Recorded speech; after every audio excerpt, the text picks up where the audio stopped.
Oh, that's right. We're right back here, Shark Passett's Gallery this afternoon. Yes, I got a little tickle in my throat, folks. So how are you doing here today? Well, I hope you're doing great. And I have a very special guest for you today, Al Capone. Well, it might as well be Al Capone. Gee, that's the first time. Yeah, this is Jerry Capone. He's with the Gunsmithing department out there at Piedmont Tech. He is here today to talk about it. And Jerry, how you doing today? And I'm doing fantastic. It's a wonderful day out there and beautiful shop, and everybody here has been real nice. Well, we are a chatty place, aren't we? Yes, but God, I'm having a little trouble here right now. Jerry, I wanted to know. You grew up in New York. You're another transplant down here, aren't you? Yeah, I'm one of those dirty word Yankees, yes. Well, you're probably a smart Yankee because you came down here. How did you end up in South Carolina? To go to college originally, I went to school in Spartanburg, and I liked the area, so I stayed. Well, that's terrific. Now, you said you did come down here to go to school. Right. You became a chiropractor? Yes. I went to Sherman Chiropractic College, graduated there. I did go back to New York for a few years and realized I like the weather here a whole lot better. So came down, opened up a practice in Pickens, South Carolina for nearly 25 years, and closed that down, semi-retired, 5-6 years. Why did you do that? Politically, things changed in the healthcare field, and I think I saw the writing on the wall and decided it was time for a change. Do something fun for the rest of my life. And how did you get into guns? We've had a lifetime enjoyment with them, shooting as a young boy, and I had a hobby in woodworking and would make furniture and restore old pieces, antiques, and had friends bring firearms in that had broken stocks and wanted me to fix them. And most of them had mechanical issues, and firearms are, relatively simple, and I would start working on that. So it was just kind of a hobby in the background all those years. And then when I closed the office down and heard about the school out in Colorado, Colorado School of Trades, they've been around since the 1940s, and applied, had to send examples of work, got accepted, graduated, and then opened up a high-end restoration shop in Liberty, South Carolina. Taught at Clemson for a year, their firearms division, and heard about the position here at Greenwood, and it sounded interesting, and I applied, and the rest is history. I've been there since September. Now, I have to ask you, why did you decide to become a chiropractor? Well, my father was a big strapping police officer, World War II vet, strapping man, and very athletic, and he got injured in a sporting accident, so to speak, and became paralyzed from the waist down. Oh my goodness. Yeah. And this was back in the very early 60s. Chiropractors were just a step above child molesters, I think. It was a dirty word, I believe, yeah. And so he refused to see one, and long story short, they told him if he didn't get back to work, they couldn't find anything wrong with him, he'd lose his job, and he had 4 little children, a house, and panic set in. And there was an older gentleman in the end of the street, and my father couldn't get there, and the ambulance wouldn't take him. The man came to our house and would treat my father on his bed for 3 days, and it sounds biblical, but on the 3rd day he got up walking around. Hey, buddy. Yeah. You don't like that story, do you? Yeah, okay. Grace, come on. Grace. I am sorry, Jerry. I am sorry. All right. Jerry. Gracie, come on. Settle down here. Come on, settle down. She really likes the post lady. Oh, I don't blame you. Yeah, they're mean. They bring bills. Yeah, they do. Yes, they do. So that was my introduction to chiropractic, and then my father would take us, prevention thing. Right. And so that was my introduction to it, and I liked the man who, helped my father. And, Well, that's so quite I a thought- story. Yeah. That is quite a story. So he was a chiropractor. My father? No, the this gentleman that worked in it. Yeah. Mhm. Well, why did your father let him work on him if he didn't believe in it? Well, he was scared to death he was going to lose his job. They told Okay. him he had 2 weeks to get back to work, and he couldn't get up. And they wouldn't take him. The ambulance wouldn't take him to the chiropractor. They'd take him to a medical doctor. And Oh, I see. So Yeah. this chiropractor came to see him at the that house, Yeah. yes. Sorry about that. Yeah. Oh, okay. Yeah.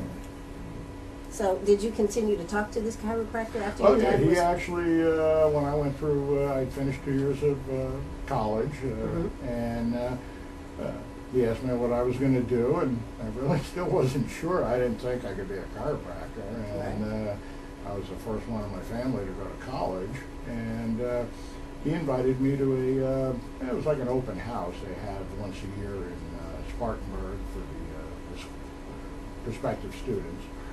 And he Well, drove there me weren't- down here. In fact, there weren't that many schools in chiropractor, were there? No, back then there was only a handful, if I remember. I think it was 6, maybe Right. 5 or 6 back then. And He this drove man- you down here? He drove me down, and then I stayed with a student. He got a hotel. Right, yeah. I had to stay with a student, but he Right. went to the hotel. And they were very nice. They showed me around and told me about the school. And, I tell you what, let's take a break. We'll be right back. We'll find out what's wrong with Gracie here. She's not usually this rambunctious. We'll be right back. Oh, that's right. We're right back here. Sharp Facets Gallery. I think Jerry here has calmed the beast. That's right. Gracie's just looking at him going, what are you doing to me anyways? Why am I over here being quiet? But anyways, Jerry Capone is our very special guest this afternoon. He is a certified instructor. He is over there at Piedmont Tech, and he's loving it, I understand, working in the gunsmithing department. Do I have that right? That's most definitely. I have a great set of kids. I have the enviable position of everybody who really wants to be there. Well, that's the thing. You don't say to your kids, now I want you to be a gunsmith when you grow up, do you? No, there is not a single kid in my class whose mother asked them to do that. Yes. They're all there because they want to be, and that makes my job that much easier. Absolutely.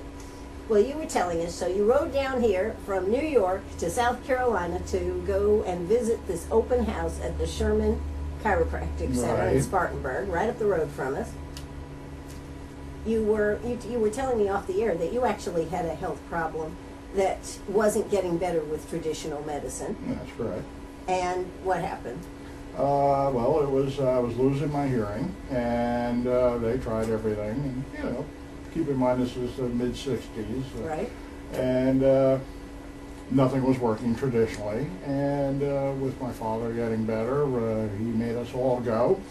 And, Now your father is a big believer in oh, the it's the greatest thing chiropractic. since white toast. Then. Right, yeah. And so we started going, preventative stuff, and my ear problems began going away. My hearing started coming back, and I got it all back in one ear, and then, the other one never did. But so I became a believer, if you will. But just going to school, then you understand what happened as opposed to just face it. Sure. So, that's a pretty neat story. It would seem that, and particularly back in the 60s, like you're saying, that was not a time when things were that No, much you wouldn't better. tell somebody you were going. Right. Going down the street, but I'm not telling you where. Yeah, Right, okay, exactly. Yeah. All right. So then you had your practice up there for 25 years. You retired, and you decided to get into gunsmithing. You were already doing it, but how was it to go back to school and for gunsmithing like that in Colorado? Well, it was actually a lot of fun. I was the old man. My class was full of 25-year-old young fellers. And, when we're young and we go to school, even if it's something we love, we tend to blow off going in at 8 o'clock. We want to sleep late. For me, it was exciting. It was another chance at doing something different, I couldn't wait. I'd get up in the morning, I'd be waiting in line to get in, and it also gave me a little different perspective with instructors who were about my age there. So I was able to speak with them. They had a sign up. You've heard the expression, "There are no dumb questions." They said, "That's not true." Yeah, there are dumb questions. Yeah. I don't understand this. Well, that's a dumb question. What don't you understand? You know. So for me, I would laugh at those signs Right. and be able to ask, hopefully, an intelligent question and get it answered. And because I had my own business, I wound up teaching there part-time, the business end of business, and then just scaling it down for the students of gunsmithing, warning them that they need a good accountant at Yeah. first. But we would go through that. So that was my first introduction to teaching, was out there. And then Clemson, as I said earlier, and now here at Piedmont. Yes. So, what is the biggest thing that you see in people that are coming into the gunsmithing program at Piedmont Tech? Because I know you have young people, you have older people, you have all ages out there. Oh yeah, we start them from 18 out of high school. We have a gentleman right now, I don't think he'd mind, Fred, he's almost 70, retired, wanted something different to do, fill up some of his time, and he was a creative gentleman anyway, so this kind of fit in a nice niche for him. And we go all the way through, from the 20s, 30s, 40s, 50s. Our average age sits in the mid to high 20s for our students. The biggest thing really is no one thing. It depends on their age group. The young ones all want to be Rambo, and the older ones all want to do artistic type work. So it's taking the young ones and trying to show them that there's an art form to this. We're not building assault weapons. We're building collectible, high-end firearms for a discriminating hunter. Sure. So, as you go through this program, where do the guns come from that y'all work on? Well, our seniors all have to repair a minimum of 35 firearms for their graduation and finish their 4th semester. Most of those firearms come from the general public. I do shows like this one. Yeah. I'll go to clubs like Rotary Civic Clubs, other gun clubs in the area, and I guess it's beg for them. But, you know, most of these clubs and civic groups are middle-aged people, and they have grandpa's firearms in the attic or in the basement, and they're starting to deteriorate. And we don't charge for anything over there for these restorations, be it stock refinish, rebluing, repairs. Now we do charge for the part, but just what it cost us, and we try to, as nicely as possible, ask for a donation, and most of that goes back to the students in the form of scholarship and to resupply sandpapers, oils, finishes, Sure. things like that for the program. Yeah, but are these professionally done? Oh yeah. Well, none of these are allowed to leave until they've been inspected by one of the gunsmiths, generally me, but Right. we did hire a few other qualified gunsmiths, and they inspect these guns for grades, that they function properly, they're safe, and they're beautiful when they leave. So It's a win-win situation. I hope so. It helps us tremendously. The public's been outstanding. Last semester we actually had about a dozen more guns than we needed, and had to call the people and say, geez, we're sorry, but it's going to be another 3 months until Sure. the next group gets here. So, but they were quite understanding, and we've been blessed. Absolutely. Well, that sounds great. Now, what type of guns do you work on? All different types? Yes, there are basically 8 types of firearms that civilians have. It is a revolver, a semi-automatic pistol, semi-automatic rifle, a lever action, the old cowboy gun, bolt action rifle, break open shotguns, the old side-by-sides or over and unders, pump shotguns, and a semi-automatic shotgun. So those are the 8 major types out there, and students are trained how to work on every single one of them. Now, this program is tailored for the person to be able to go into business for themselves. Yes. Not only do they learn the basics of gunsmithing and rebluing, stock refinishing, and repair, they also know how to build guns from scratch. And that's their major project when they leave here, before they leave here, is to build one. That's their resume to take with them. However, they are given a business course, and in that, how to start a business, how to God bless them if they decide to do it. Yeah, well, the parents are like, please get them out of our house, let them make money somewhere. It's not a very expensive field to open up a business in relative to many others. Look around here, a large capital outlay, I'm sure. Where gunsmithing, they get the vast majority of the hand tools they need in the program. That they get them, they buy them. And there are things, but typically well under $10,000 is the most people need to invest in getting their business started. So, well, that is pretty awesome. Now, how many students do you actually, can the school handle, the gunsmithing school handle at any one time? Well, right now we're at 18 students a year. The school has seen the demand for the program. We have a huge waiting list, and they are upping our square footage from 600 square feet to about 4,000.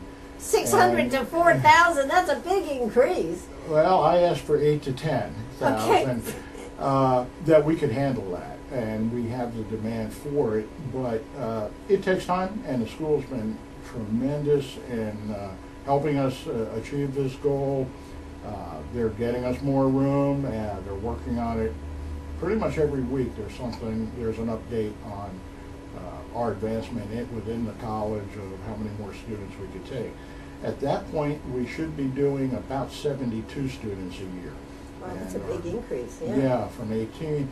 Ultimately, we want to go double that. So, but that'll take a few more years as space becomes more available for it. Now, does that mean that you'll be getting more students from outside the area? Yes, well, right now, I would say about a quarter to a third of our students are from out of state. And we've actually had a large number of foreign students inquire. Unfortunately, we don't take foreign students in. There's just too much with Homeland Security going on right now that we are just not capable of handling foreign students. But we have students from Washington, Oregon, New Hampshire, Michigan, Georgia, Florida, New York, New Jersey, Pennsylvania. Now, what kind of a background? Do you have to have a background check in order to take this class? Yes. Besides the application process, students have to have a background check done and pass it. Not just have it done, you actually have to pass it. Okay. Yeah, it makes our life a whole lot easier. Nothing worse than the FBI breaking down the doors and hauling half your students out, I'm sure. So we do go through that quite diligently. We have several departments who double check each other on that. Fortunately, knock on wood, we've never had anyone try to get in. Most people realize that it's not worth the hassle. They got to spend money for that background check. So. Absolutely. Well, hey, it is time for South Carolina Radio News. We'll be back after the news. Are you a pirate or a pack rat? Do you have a vacation of a lifetime sitting in the attic? Or a college tuition hung on a wall? Or is a fabulous retirement hidden in your jewelry box? Bring those items to Sharp Facets Gallery. We can establish value and buy from you or sell for you. And so ends another chapter at Sharp Facets Gallery, 72 Bypass, and on the web, sharpfacets.com. that's right. So we're right back here, Sharp Facets Gallery. I'm here with Jerry Capone. That's right. He told me the first time I met him it was either that or bootleg liquor. He couldn't decide what his second career was going to be, so he decided to go with gunsmithing. Yeah. Yeah, it's legal. Keeps you out of jail. Yeah, So. that's right. That's right. You know, we were just talking about. You said you teach also a concealed weapons permit, correct? Yes. And some of the laws that we deal with, like taking a gun into a bar, taking a gun into a restaurant, drinking or not drinking. My only problem is I don't know. You're not supposed to have a drink if you have your weapon on you. Correct. That's correct. That's correct. But how do you know that somebody has a weapon on them? Until it's too late. Yes, exactly. Yeah, well, that's one of those, you're in trouble when you get caught. Yeah. Yeah, there's no way of really knowing unless somebody was what they call printing, that you could see it through their clothing or it falls out of their pocket or holster. Yeah, then they're in trouble because they're not covered by the law. They are actually breaking the law at that point if they've been drinking and Sure. having a firearm in their possession. Right. So I think it's a very interesting. I also think that though, let's see, who was I talking to? A friend of mine I was talking to, Anderson, Andover, Massachusetts. I think just about everybody there has a weapon, and it has the lowest crime rate around. Yeah. Funny thing about that. Yeah, you know, there's I think one of the students have a T-shirt that says, an armed society is a polite society. And, you know, they're getting past the humor of it. I think we should just be courteous to each other normally. But most towns and cities that do have high concealed carry or firearm ownership do tend to have a much lower crime rate. And conversely, we look at Chicago and New York, very strict firearm possession laws, and their crime rate is through the roof. And they can't seem to control it. No, well, you know, criminals really don't care what the law is. So, you know, my father was a police officer, and he always told us, laws are for the good people. They're not for the bad people. They don't care. You know, so make all the laws you want. It's a matter of just being civil to each other and courteous, doing what's right, the golden rule. Absolutely. So here we have Jerry Capone with us. He teaches out at Piedmont Tech, looking to expand. I can't believe you're going from 600 square feet. I've actually been in your place out there. I've interviewed out there before. It's tight quarters. Yes, it is. Yes, it is. But to go from 600 square feet to 4,000, is that what you told me? 4,000? Mm-hmm. That you won't know what to do with yourselves, will you? Oh no, I do. You do? Okay. We had the architectural department. They've drawn up all the plans, how we're going to fit 72 students in this, where all the equipment goes. It's hanging on my wall for me to see every day. That's you know, my vision of where we're going. So it's set to go, and all the notes are printed. Most of the equipment's purchased. When is it going to be? When will you be expanding? This We're year or not next sure year? yet. You know, there are so many other departments that have situations of overcrowding also. I believe it's 3 or 4 of us are all in the same boat, and the school has purchased a building, and modifications have begun on that. For other departments to move into theirs, and when they move into the new area, we move into their old areas, and they've been working real hard at it. It's just time consuming. Sure. So probably not for this fall, though. I mean, not for this fall, maybe Oh no, for after next year. this fall, I'm not real sure. Fall isn't very far away. I'm yet. a low man on the totem pole. You know, you know. You're as on I'm a told need to when know. they have, Yeah, you know, need to know tomorrow you get basis. to move. You know, I don't. I'm sure they'll give me a lot more notice than that. But they've been great. They've been keeping me pretty much in the loop. You know, for everything, things we've asked for to expand the program, both size-wise and equipment. Instructor-wise, we're bringing in some more instructors. that were instructors in Colorado, which again, the oldest school in the country. And jokingly here, I told them, I called them up out there and said, look, you know, you're the oldest school, most known, I'm emulating you. Yeah, there you go. And they went, yeah, go ahead, you Yes. know, we don't care.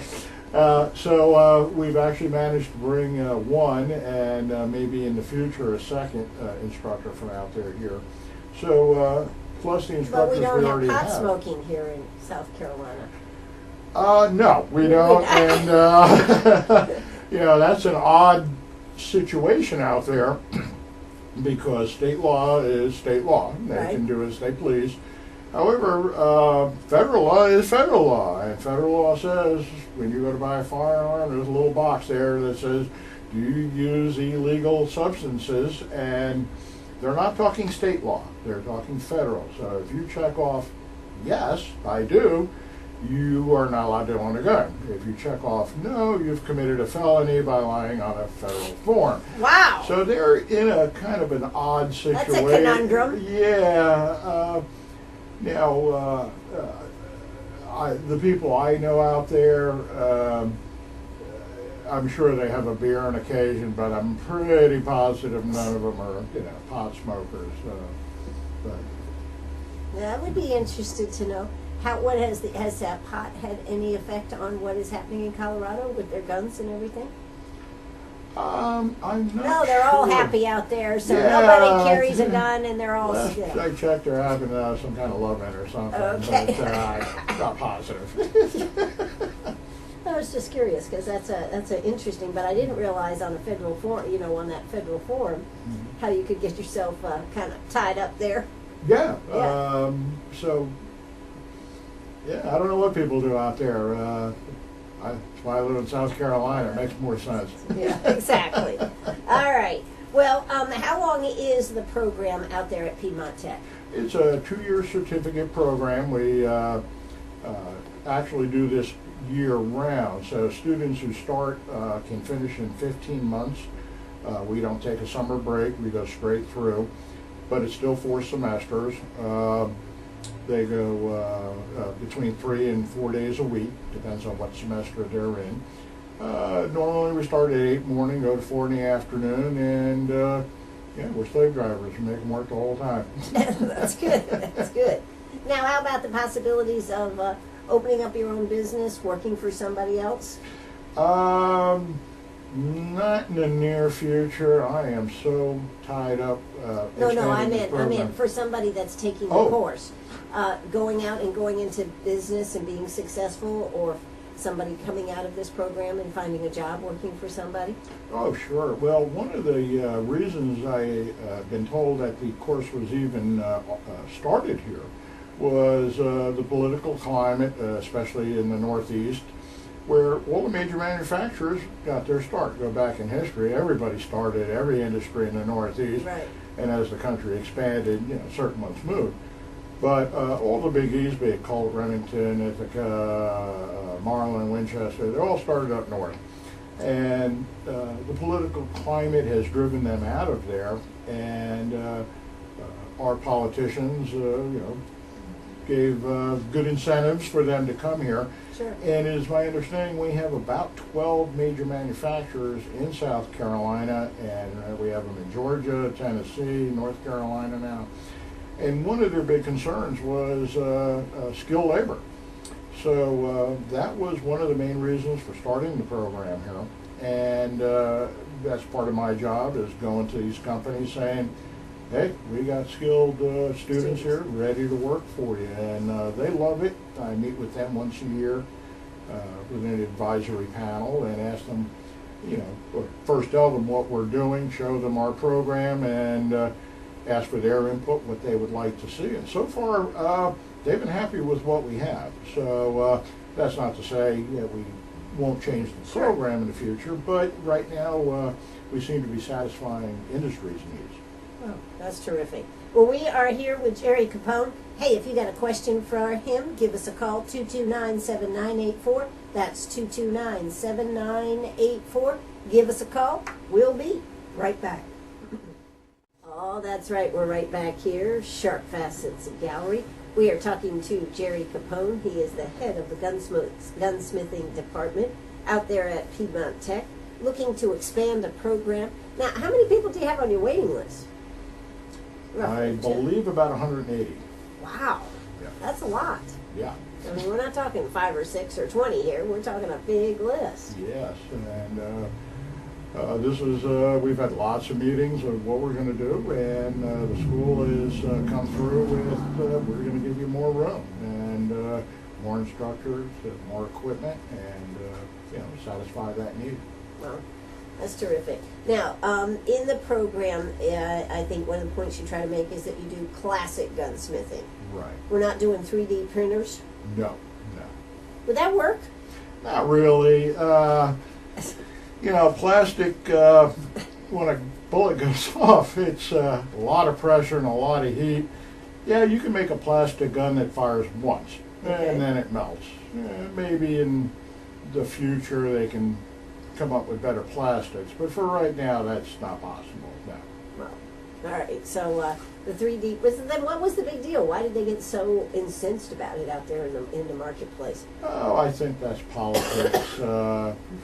Whenever one side wants to push their agenda, we have to keep in mind that a third of Americans are versed in firearms, a third are totally opposed to them, and then the third in the middle have no clue one way or the other. They're fairly easily swayed, and if you can tell somebody like my sister, love her to death, that you can make a gun out of plastic on a computer, she freaks out and believes it because it was on the news. So It's kind of like it's on the internet, so it must be true, right? That's right. I Yeah. got a picture of Elvis and the Bigfoot riding together in a Cadillac. Yeah, It must be out there. true. Yeah, it was on the internet, right? Yep. Yeah. Okay. All right. Well, what do people like the best part of the class? I'm sure some of the students will tell you what the best part of their two-year program is. That's a great question. I think it comes with the age of the student. The younger ones love tearing them apart, and they always need help putting them back together early on. But our about 30 years old, a little younger than that maybe, they start seeing that they've been handed a block of wood, and in 15 weeks they've carved a stunningly gorgeous piece of wood to look like art and fit a firearm they made the semester earlier. And they finished it. It's brilliant, it's beautiful, and I think the creation, that the first time they do that, well, for me it's satisfying just, seeing that look on their face, but it's more satisfying to them that they did something like that they never did before. Well, that is very cool. Now, when you're talking about the type of student that does well in your program, what do you look for in a student? Dedication, mostly, that's what they want to do. Non-quitters? Exactly. A lot of our younger students are very used to high schools that are very accommodating with excuses of why they're late and whatnot, and why they didn't turn in a project. And our program is gearing them for business and for success. We take attendance at 8 o'clock, 11:50, 12:40, and 3:50, very much like punching a time clock. And all their projects are graded on 3 criteria: time, tolerance, and finish. So they have to finish it within time or lose a letter grade off the bat. It has to be within tolerance or they lose a letter grade. And then finish, well, they get a little leeway there because we know That's that subjective, right? yeah, that's a little objective, but so we'll cut them a little slack there, not to help them so much, but it is a tough area to grade on. But we do give them examples of what high end looks like versus junk, and we ask them what theirs looks closer to. So you have to be honest and say, I think mine looks closer to the junk. Yeah, well, when they're honest, then we can cut them a little break. It's when they they tell me a Yugo is a Ferrari, then we have a problem. You know, Exactly. so. Well, Jerry, it sounds like you are totally happy to be out there at Piedmont Tech. I'm thrilled. You know, the students are great. The administration's been wonderful to me. The community has welcomed me everywhere I've gone. I've been welcomed and invited. I'm glad I came here. And I'm thrilled that you asked me. I came in to buy a piece of jewelry one day, and we got to talking. I had my shirt on, and I can't tell you how much I appreciate the invitation, and hope it didn't bore your listeners too badly. Oh, everybody's always interested in guns. Now, if someone has a question and wants to call you back at Piedmont Tech, how do they get a hold of you? Well, they can call the college directly and then ask for Gunsmithing or Jerry Capone. They have a phone number for the college is 864-941-8324. Or you can go to the college's website, ptc.edu, and in the search engine, type in Gunsmithing. It won't direct you anywhere else, and from there... It won't direct you to respiratory care? Nah, not generally. Okay. Last I It could happen, yeah. And from there, there's links to email me if you'd like to ask me a question, or and it also has my phone number again for the office. And yeah, I'll welcome, and I answer all my emails. I go in at 7 in the morning. That's all I do for an hour is answer emails every morning. So I'd be glad to do that for any of your listeners. Absolutely. Well, that sounds great. Now, they actually end up with a certificate from the program. Yes. Yes.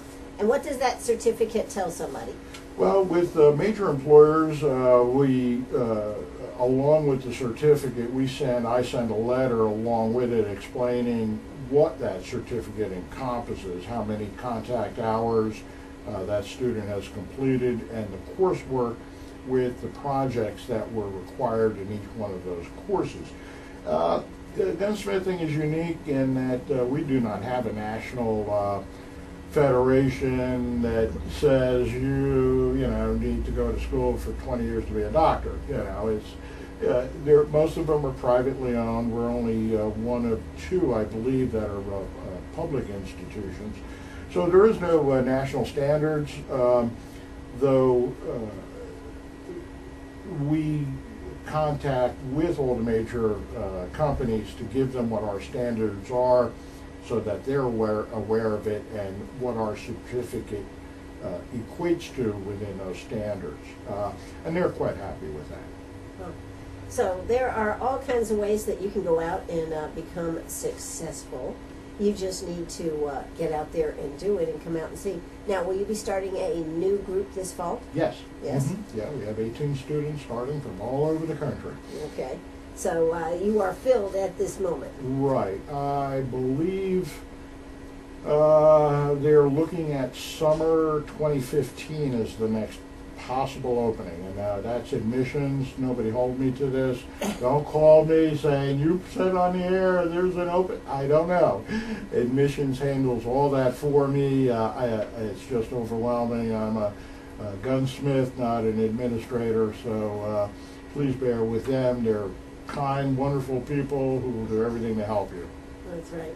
Well, Piedmont Tech certainly does work day in and day out with the students, whether it's the young students or those returning back to school. I mean, I do think Piedmont Tech does a wonderful program that way. The number of students that they're trying to get into the healthcare fields for these and teaching for those that are looking for a second career. You know, as you look back, are you glad you had your first career? Yes. Yes, as a chiropractor. Yes, it was very rewarding. Yes. And now to have this second career. Oh, for anybody who's over 50 and worried about it, don't be. Just do what you love, go for it. If your kids are out of the house, which mine were, it's a lot easier. Right. And do what you love. Enjoy life. That's why you're here, to teach other people and enjoy yourself at the same time. Absolutely. I think that is terrific, and I think that's a good word for all of us. A lot of people with the economy and everything got displaced during this economy. They've had to look at doing new and different things. And I think one of the things they say about the economy and way things people are going to learn is you're going to keep learning for the rest of your life. You may not, that career that you had that was forever may not be the career forever anymore. That's right. And, you know, big businesses are becoming less and less. I was always a believer in providing for myself. I've always been a small business owner. Try to instill that in our students. And I hope even people who are middle-aged suffering the consequences of the economy, look into doing something for yourself. You know, don't rely on somebody else for your success and your happiness. Absolutely. Well, listen, this is WCRS right here in Greenwood. Jerry Capone, very nice to sit down and have a conversation. Thanks so much for coming on today. And thank you for having me. Absolutely. And hey, if you've got to tell them again one more time, if they've got guns that they would like to have refinished or redone, what y'all do out there. Yeah, just call me first. Do not bring it to the campus, okay? That's a felony. Okay. But call me first. Again, go on the college's website to get my number, and I'll give you instructions. The guns are done for free, other than the cost of the part. If it needs one, we'll re-glue, refinish stocks, repair, restorations, pretty much anything you need done. You know, our students will do it, and it's guaranteed in perfect order when you get it back. That's right. So you can call Jerry out there at school, 864-941-8324. That's 864-941-8324. That's, of course, out there at Piedmont Technical College. That's going to do it for us. This is WCRS right here in Greenwood. Bye-bye, everybody. Thanks again, Jerry. Thank you, Ann.